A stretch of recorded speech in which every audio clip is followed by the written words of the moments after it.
Hi everyone, in this video I am going to talk about the why the property price has gone up quite significantly in the last 2-3 years. What are the key parameters that we have to use just to check why it has happened and what does it mean in future. So let's look at a bit of history, what has happened the last 2-3 years, and then let's assume what are the things that's going to happen that might happen in future. As a result, the property price is going to go up or down, we would able to conclude. So let's dive into it.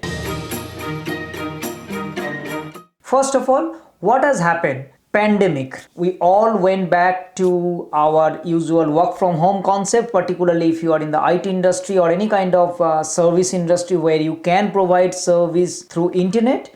Then this has gone work from home concept, and as a result, if you see particularly in Australia, everyone in the family, 2-3 people are working, they need a big house. So people actually moved from the city life, from a smaller house, to went back to the regional areas on the bigger house. As a result, the house price gone up quite significantly as compared to the apartment. Now that's number one reason. The second thing is that though because of this pandemic, the building industry, those who will be doing the building, the contractor, they were not allowed to work, they had to stay back at home, and there's a massive amount of requirement, the new, because every year it must build a certain amount of house. For the last 2-3 years that didn't happen, we couldn't supply that many, so the demand is gone up and the supply we could not provide as much. As a result, the property price has gone up even more. Another factor that we had to consider is the flood. I mean, it's the majority of them, particularly in Queensland, there are a lot of places that got flooded, the house got damaged. As a result, a lot of people needed those houses were not inhabitable, they needed put an upward pressure of the existing houses, hence the price has gone up as well. And with the flood also, the rental market is gone up significantly. Right now there is a huge rental crisis in Queensland area, where if you have a house, the rent that you were getting probably 1 or 2 years ago, now it's probably $100 and $150 more per week rent that you are getting. So the rental market has also gone up. As a result, the property price has also gone up as well. Now because of the market, the significant part is that the inflation has gone up significantly, and as a result, all the material cost, what it was, building material cost like timbers and everything, that cost has gone up about 25, 30, 40% as compared to before the pandemic, what the price was. So the building material costs become high, and the builders are not able to build as many houses. The demand is really high because people needed more house as compared to apartment. So it put a lot of pressure on the house price, and as you see, the market has gone up because of this. So now my question is, what's going to happen in future 3 years down the line? What are the parameters? Now again, these are all assumptions, because if one of the parameter doesn't happen as per your estimate, who knows, if the pandemic comes back again or some different forms, then that might be a different result. But generally speaking, what we see is that particularly in Sydney and Melbourne market, it might be going to be very flat. Why? Because it is almost impossible to have that kind of property price, and people won't be able to afford. So affordability is a big problem in these two cities, where the other cities, the affordability is much easy. And that is why till the time this pandemic is going, people are moving to those cities and putting the upward pressure on those properties. I'm not saying the Sydney property price is also going up. However, there is a chance that it might go sideways for the next 2-3 years. The next factor is the interest rate. If the interest rate keeps going up, it's just gone 25 basis point last month, and if it keep on going more and more, then assume that the interest rate goes back to 5%, the normal when we lend residential real estate 5%. That means there is a chance that we will not have as much as for same amount of borrowings, you have to pay twice, and that will become a significant problem for the average Australians. So if the interest rate goes up, it will definitely put a pressure on particularly cities like Sydney and Melbourne to go at least in sideways, if not going down, the property price. Now the third factor also we need to consider is the migration. Australia is a place where everybody would love to come. It's safe and secure place.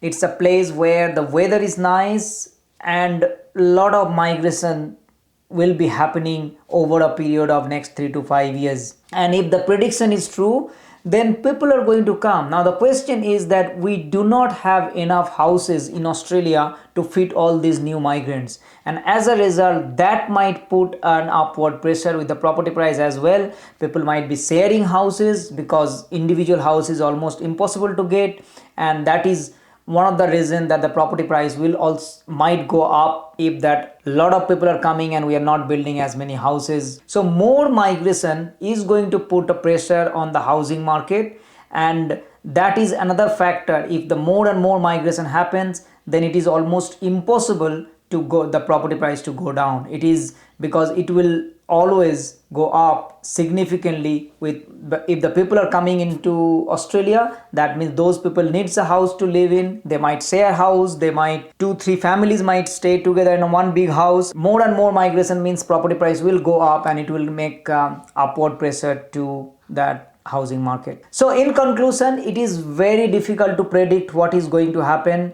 As I always say, you can buy investment in today's market. What has happened yesterday or what will happen tomorrow, you don't know. You have to come up with your strategy, and based on your strategy you have to play with it. You should not be overexposing yourself that in the event 10% 20% goes down, then you are basically you have to sell it, or in the event that you have the property price has gone up significantly, then you are not missing out.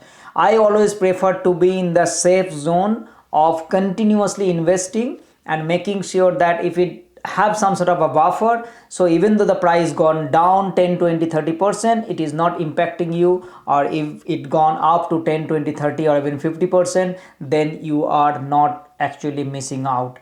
So investment in real estate investment is a continuous thing. It's a long-term journey. You have to understand your strategy, what you want to do. You have to have a finance goal, and based on your goal, then you would come up with and forget about all this market and go after it. The better return that you can get, you look for it, and then you buy those areas and make a profit. As long as people are living in the house, there will be a housing demand, and if there is a housing demand, the price is continuously going to grow. How much we don't know, how long we don't know, but remember, this is the basic principle. If people stop living in a house, then the property price, the residential real estate is not going to go up. Where would you invest? That is what you need to understand, which market, where you have a better return. And as I always say, that if you are buying a house, in particular in this market in Sydney and Melbourne, and as an investment property, and assuming it will continue to grow up, then you need to understand what are the problem that you are solving. If he is just buying and holding for a long term, particularly 4 5 7 years, then you might not have a significant impact in your portfolio. Whereas if you buy somewhere where you can add value, where you can do something with the property, and that will significantly up the market, that would be a strategy to go, rather than looking for a generic growth which looks like it's almost very less in this Sydney and Melbourne market. Whereas the other market, I feel that there is a chance, better chance to go even the generic growth, and on top of that, if you add values, that is the plus point, and that is something that I am actually looking for. That is something that I always prefer somebody to look, buy a problem, turn that problem into a solution, and that sell the solution, or buy a problem, turn the problem to a solution and hold that solution for long, or buy a problem, hold that problem, and before you sell it, you turn that problem into a solution and sell it to a lazy investor, or sell it to someone who is more emotional of buying that house. Investment, as I always say, that it is about the skills, it's about what you learn and how you implement those skills that make the property lucrative, that make your investment better. It is not just buy and hold and where I can get that best opportunity. It is about creating those opportunities. It is about how you make sure that you are learning and implementing those learnings into your deals, and ensure that wherever you are investing, you are buying a problem, selling a solutions, and adding values constantly. If you find these videos helpful, then smash the like button, subscribe my channel, and turn the notification bell on so you get to see more videos like this, and it will also help me to reach out to more people like you. Thank you so much for watching, and I will see you next time. Bye bye.